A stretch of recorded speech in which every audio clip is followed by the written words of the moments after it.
Labas vakaras. Tiek vėjai pučia lauke, žiema dar tęsiasi, pats šalčiausias mėnuo sausio. Ir vėjai pučia ir po tokią šalikų pasišildyti. Dar ne vasara ir dar išsirenginėti nelaikas trumpom rankovėlėm. Todėl šildomės, kaip kas mokam, kaip sugebame. Prie krosnies senelis tenai pasišildom, o labai didelis vėjas dabar, 15-20 metrų per sekundę.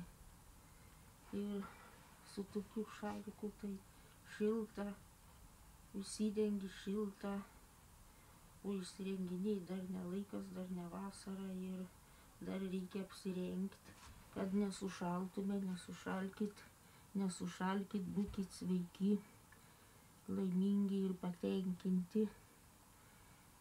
Ir labanaktis, gerų saldžių jums miego, saldžių sapnų ir gero miego. Ir šiltai būkit, saugokit savo sveikatą ir likit sveiki.